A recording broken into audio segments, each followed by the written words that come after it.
சிவன் நாயர், பிரசன்னகுமாரி கணவன் மனைவி 2 பேரும். இவங்க கேரளா மாநிலத்தை சார்ந்தவர்கள். ஓய்வு பெற்ற ராணுவ அதிகாரி சிவன் நாயர். இவர் ஒரு சித்த வைத்தியசாலை அங்கே காந்தி ரோடு அப்படின்னு அந்த மெயின் ரோட்டில் வச்சிருக்காரு. சிவன் நாயர் அந்த பகுதியில் நல்ல ஃபேமஸ் ஆனவர். நிறைய மருத்துவ விஷயங்கள்லாம் பண்ணிட்டு இருந்தார். கிருஷ்ணா ஆட்வர்ஸனுடைய உரிமையாளருடைய மனைவி ஹனுமான் அப்படின்றவர் தான் உரிமையாளர். அவங்களுடைய மனைவியோடைய சகோதரர், அவங்க பேர் மகேஷ் டிகாராம். ஆபாச வீடியோக்கள்லாம் பார்க்குற பழக்கமும் இவங்களுக்கு இருக்குது. இவன் அடிக்கடி மருத்துவமனை இந்த பக்கத்தில் இருக்கக்கூடிய சித்த டாக்டர் சிவன் நாயரையும் அவங்க மனைவி பிரசன்னகுமாரி வீட்டுக்கும் போவான். சிவன் நாயருடைய மனைவி என்ன பண்ணியிருக்காங்கன்னு கேட்டிங்கன்னா, திட்டி அமைச்சிருக்காங்க. அது மாதிரிலாம் உள்ளே வரக்கூட வெளில போடா அப்படின்னு சொல்லியிருக்காங்க. எனக்கு வயிறு ஒரு மாதிரி இருக்குன்னு சொல்லி பேசும்போது அதே மாதிரி இவன் தொடர்ச்சியாக வீட்டு உள்ளே போகிறான். அந்த லேடி பிரசன்னகுமாரி இருக்கிற பகுதி, அந்த வீட்டு ரூமுக்குள்ளே போனோன்னா அவங்க வெளில போ அப்படின்னு சொல்லி ஏதோ சத்தம் போட்ட உடனே இவன் என்ன பண்ணுறான், உடனே கையில் வச்சு இந்த கத்தி எடுத்து ஏடா கூடமாக அவங்களுக்கு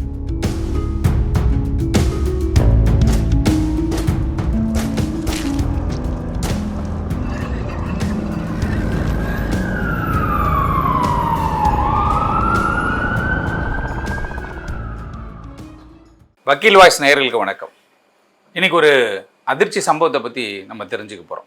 ஆவடி பக்கத்தில் இருக்கக்கூடிய முத்தாப்புதுப்பேட்டை அப்படின்ற ஒரு பகுதி. இங்கே ஃபுல்லாக பார்த்தீங்கன்னா ஐஏஎஃப், அதுவும் இல்லாமல் இராணுவத்தை சார்ந்தவர்கள், அப்படி இப்போ எப்பயுமே இந்த ரிசர்வ்டு போலீஸு இவங்களுடைய பெட்டாலியனு, அங்கே விமானப்படைத்தளம், எல்லாமே ஏகப்பட்ட விஷயங்கள் அங்கே இருக்குது. எல்லாமே சென்ட்ரல் கவர்மெண்ட் சார்ந்த ஸ்கூல்ஸு, கேந்திர வித்யாலயா அதெல்லாம் கூட அங்கே இருக்குது. அப்படிப்பட்ட ஒரு பகுதி முத்தாப்புதுப்பேட் பகுதி. அந்த முத்தாப்புதுப்பேட் பகுதியிலேருந்து பல்வேறு இடங்களுக்கு நம்ம வெளில போகலாம். அப்படி மிட்னமல்லி வழியாக வெளியில் போகிறோம். மிட்னமல்லி சைடிங் வரையும் ரயில் சேவையும் இருக்குது. நம்ம சென்னையிலேருந்து ஏறணும் அப்படின்னு கேட்டிங்கன்னா பட்டாபிராம் சைடிங் அப்படின்ற மாதிரி ஒரு ட்ரெயின் போவோம். அவன் என்ன கேட்பாங்கன்னா, பட்டாபிராம் வழியாக போய் அப்படியே போய் அங்கே மிட்னமல்லிக்கிட்ட போய் அந்த வண்டி நிற்கும். அப்படிப்பட்ட ஒரு பகுதியில்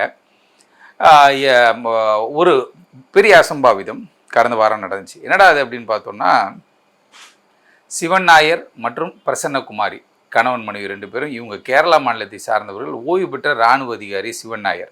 இவங்க பரம்பரையாகவே அந்த சித்த வைத்தியம் பார்க்கக்கூடிய ஒரு விஷயத்தில் இருக்கக்கூடிய ஆள். இவர் ஒரு சித்த வைத்தியசாலை அங்கே காந்தி ரோடு அப்படின்னு அந்த மெயின் ரோட்டில் வச்சுருக்காரு. கூடவே அட்டாச்சு வித் ரெசிடென்ஸு, வீடும் அதோட வீடும் பின்னாடியே இருக்குது. அப்படிப்பட்ட நிறைய விஷயங்கள் லோக்கல் உங்களுக்கு தெரியும். இப்போ கேரளாவை சார்ந்தவர்களே பார்த்தீங்கன்னு வச்சுக்கோங்களேன், அங்கே சமூக சேவை செய்கிறாங்களோ இல்லையோ, இங்கே ரொம்ப சமூக சேவைலாம் செய்வாங்க. நிறைய சமூக காரியங்கள், ஏதாவது ஒரு அசோசியேஷன், ஏதாவது ஒரு சங்கம், சேவா சங்கம், இப்படி அப்படின்னு சொல்லிட்டு ஏதாவது ஒன்றில் அந்த எக்ஸ்ட்ரா கரிக்குலர் ஆக்டிவிட்டீஸில் உள்ளே செஞ்சுக்கிட்டே இருப்பாங்க. அப்படி சிவன் நாயர் அந்த பகுதியில் நல்ல ஃபேமஸ் ஆனவர். நிறைய மருத்துவ விஷயங்கள்லாம் பண்ணிக்கிட்டு இருந்தார்.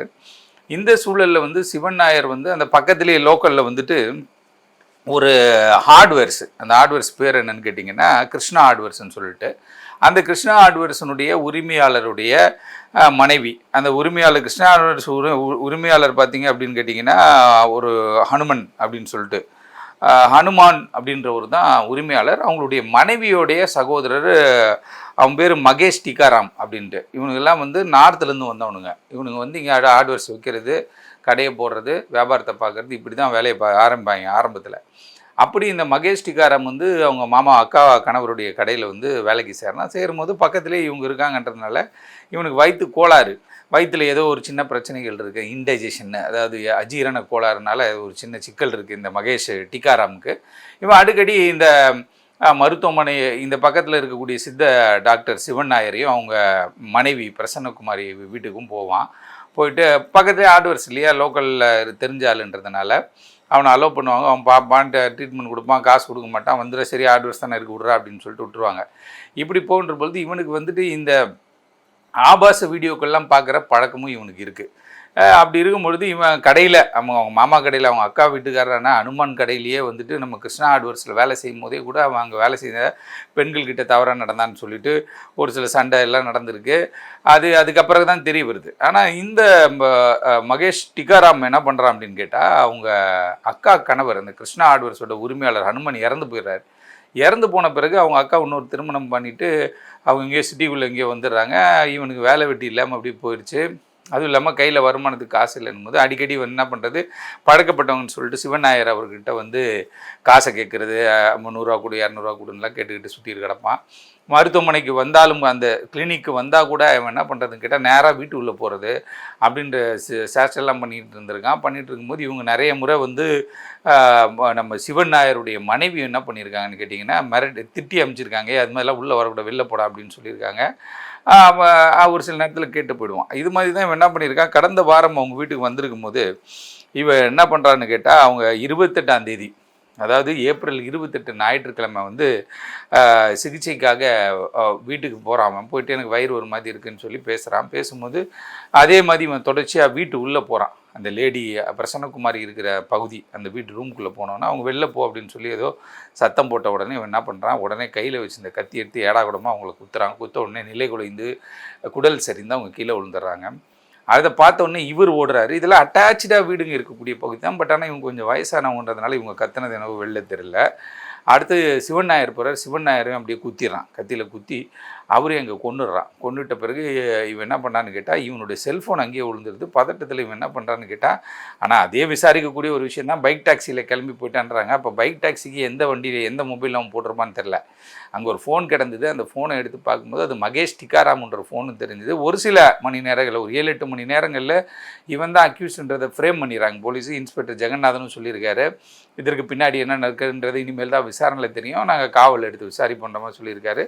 உடனே அந்த மொபைல் ஃபோனை வந்து ரெக்கவர் பண்ணி அவங்க பார்க்குறாங்க. பார்த்தா அவன் நிறைய ஆபாச வீடியோக்கள் பார்த்துருக்கிறதெல்லாம் அந்த ஹிஸ்ட்ரியில் வரும் இல்லையா, ஹிஸ்ட்ரியில் வந்திருக்கு. வந்த உடனே இவனை ட்ராப் பண்ணி போலீஸ் கைது பண்ணுறாங்க. இவனும் ஒரு வட மாநிலத்தை சார்ந்த மகேஷ் டிகாராம்ன்றவன் முத்தா புதுப்பேட்டையில் வந்து என்ன பண்ணுறா, அவங்க கேரளாலேருந்து வந்து இங்கே பிழைப்புக்காக ஒரு கிளினிக் நடத்தி அதில் சம்பாத்தியம் பண்ணிக்கிட்டு இருந்த கணவன் மனைவி இருவரையும் எந்த காரணத்துக்காக கொண்டான்னு தெரியல. காவல்துறை வந்து இந்த வழக்கை ரிவீல் பண்ணணும், எதற்காக இது மாதிரி நடந்தால். பக்கத்தில் இருக்கவங்களாம் கொஞ்சம் உஷாராமா. என்ன கேட்டால், வெளில நார்த்துலேருந்து வராங்க, மளிகை கடை வைக்க, இப்போ நான் மளிகை கடை வைக்க ஆரம்பிச்சிட்டான், முடிவெட்டுற கடை வைக்க ஆரம்பிச்சிட்டான், எல்லாமே வைக்க ஆரம்பிச்சிட்டான்.